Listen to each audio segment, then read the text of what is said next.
नमस्कार, मैं खुशी और आप देख रहे हैं प्रॉम्प्ट टाइम न्यूज़।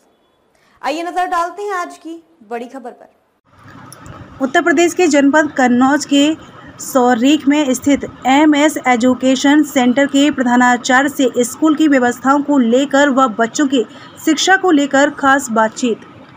एमयू में उसका सिलेक्शन हुआ था 177वीं पूरी ऑल इंडिया रैंक में, तो उस पर काम ज़्यादा हो रहा है।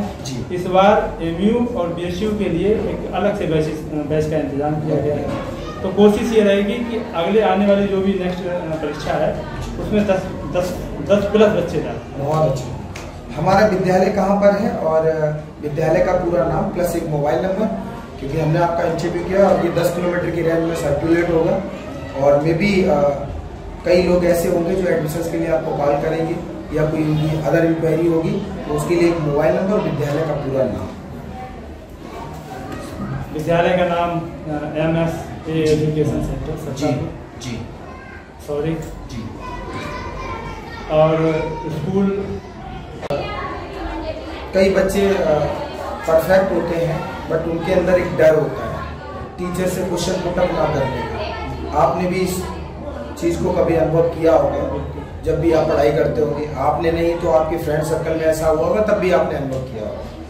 तो बच्चे तो परफेक्ट होते हैं बट वो टीचर से क्वेश्चन पुटअप नहीं कर पाते। जब वो टीचर से क्वेश्चन पुटअप नहीं कर पाते हैं तो कहीं ना कहीं वो परफेक्ट से वीक हो जाते हैं।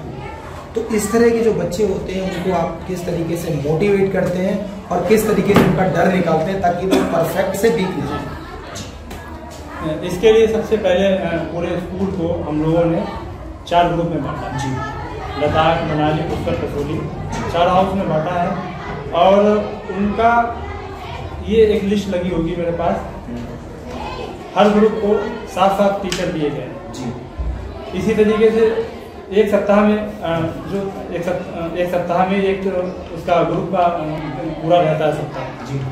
तो 28 दिन में 4 ग्रुप कवर हो जाते हैं। तो 7 दिन में जिस हाउस का टर्न रहेगा उस हाउस में जो बच्चे बोल लेते हैं, उन टीचर्स का काम है जो बच्चे बोल लेते हैं स्टेज पर आकर अपनी बात कह लेते हैं, तो उनसे अन्य काम कराइएगा। स्टेज पर जैसे प्लेयर देना है, प्लेयर कराना पूरे साल में या फिर कभी भी हमें कोई परेशान नहीं करता।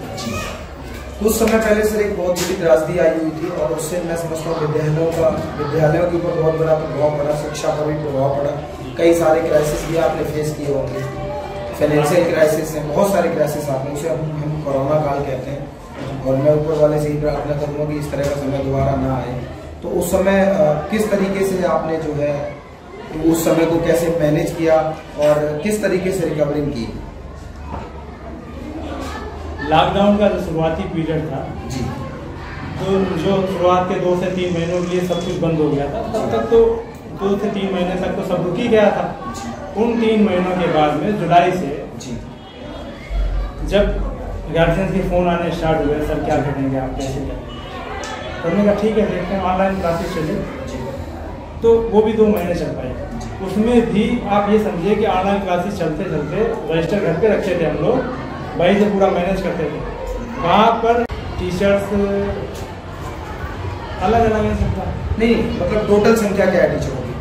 टोटल तो 40, यानी हम 40 प्लस मान के चलते हैं, कुछ और भी स्टाफ वगैरह। तो जैसा मैं पहले भी आपको बता चुका हूँ, कई जिले हम लोग एजुकेशन सेक्टर में कवर करते हैं। एक और समस्या निकल के आई है, उसके बारे में भी मैं आपसे डिस्कस करूँगा। टीचर हमारे देश में उसको भगवान और अल्लाह का रूप दिया गया है, क्योंकि माँ बाप के बाद अगर कोई गुरु है तो वो एक शिक्षक है।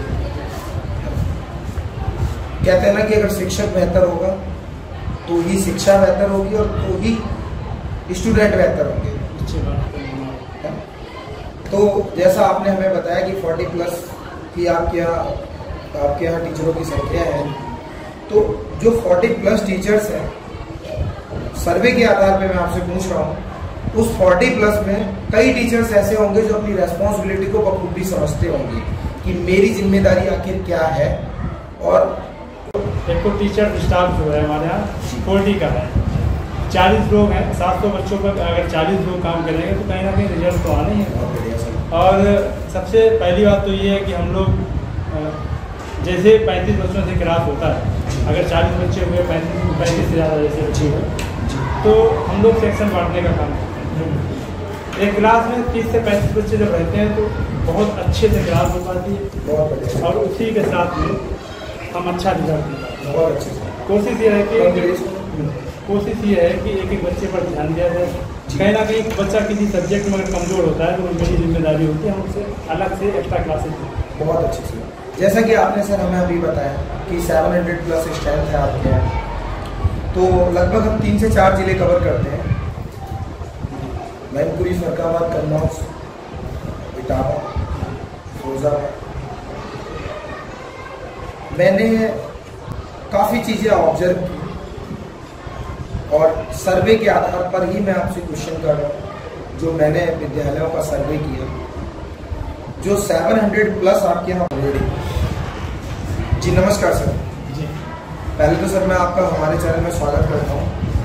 आप मैं जो है अपना कीमती समय दे रहे हैं, आपका बहुत बहुत आभार। और आप थोड़ा सा हमें और हमारे दर्शकों को अपने बारे में बताएं। विद्यालय का हमारा क्या नाम है, कब से हमारा विद्यालय स्थापित हुआ है, कितना समय विद्यालय के हो गया है और क्या क्या विद्यालय में हमारी व्यवस्थाएं हैं, उन सब के बारे में। मैं मुबीन अख्तर। जी सर। प्रधानाचार्य एमएस एजुकेशन सेंटर। जी सर। जी इसकी ओपनिंग 2014 में हुई। बिल्कुल सर। और हमारी जो मान्यता है वो मदरसा बोर्ड। जी। उसके बाद यहाँ पर जो एरिया में जो भी स्कूल थे जी, वो ऐसे स्कूल थे सिर्फ उन लोगों को केवल फीस से मतलब था और बच्चों को उतना ध्यान नहीं दे पाते। बिल्कुल सर। देना चाहिए। जी सर। यहाँ पर आके मुश्किल तो था लेकिन काम करना था। जी सर। जी। तो वही आके लोगों को इकट्ठा किया, स्टार्टिंग करी। जी। और सबसे जो अहम चीज़ थी हम लोग लेके आए थे एक्स्ट्रा क्लासेस। जी। छुट्टी के बाद जो बच्चों को एक्स्ट्रा क्लासेस दी गई 2 से 2.5 घंटे की, बिल्कुल सर। तो उन क्लासेस का बहुत ज़्यादा फायदा मिला और गार्जियन को भी लगा कि यहाँ कुछ हटके मिल रहा है। निःशुल्क कोचिंग चली और जो बच्चे बिल्कुल भी पढ़ने के लायक नहीं थे वो मैथ के टीचर के रूप में काम करते। बहुत अच्छा, बहुत बढ़िया सर। रूरल एरिया है सर, क्या सोच रही है आपकी इस रूरल एरिया में विद्यालय ओपन करने की, क्योंकि अपना जो विद्यालय इंग्लिश मीडियम भी और हिंदी मीडियम भी है, और फीस स्ट्रक्चर क्या है उसके बारे में? पहले तो मोटिव सोच रूरल एरिया में। जी जी। हम लोग रहने वाले तो पास में ही गांव है कबीरपुर, वहाँ से हैं। और जब यहाँ पर स्कूल खोलने का प्लान बनाया तो ये था कि आसपास जब क्षेत्र देखा तो जो बच्चों को मिलना चाहिए था वो नहीं मिल पा रहा था। जी लगा कि हम लोग स्टार्टिंग करेंगे तो उसको भला होता है। बिल्कुल इसी वजह से यहाँ पर आया। हमारे विद्यालय में क्या स्ट्रेंथ है सर? इस समय 700 के लगभग। 700। फीस स्ट्रक्चर क्या है सर? फीस का ये है कि जो पीजी से 5th तक का है वो 300 रुपये है जी। 6 to 8 350 रुपये है जी। और 9 से 12 तक यानी बहुत ही मिनिमम फीस है आपकी। बहुत कम।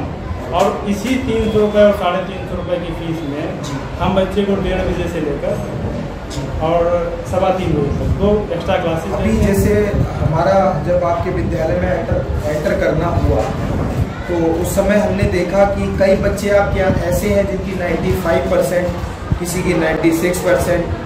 तो क्या इसका कारण क्या है जो ये बच्चों की इस तरह से 95-96? खबरों में अब तक के लिए बस इतना ही। फिर होगी आपसे मुलाकात ऐसी ही एक बड़ी खबर के साथ। तब तक के लिए नमस्कार और देखते रहिए प्रॉम्प्ट टाइम न्यूज। ऐसे ही लेटेस्ट अपडेट्स के लिए हमारे चैनल प्रॉम्प्ट टाइम न्यूज को सब्सक्राइब करें और बेल आइकन प्रेस करना ना भूलें।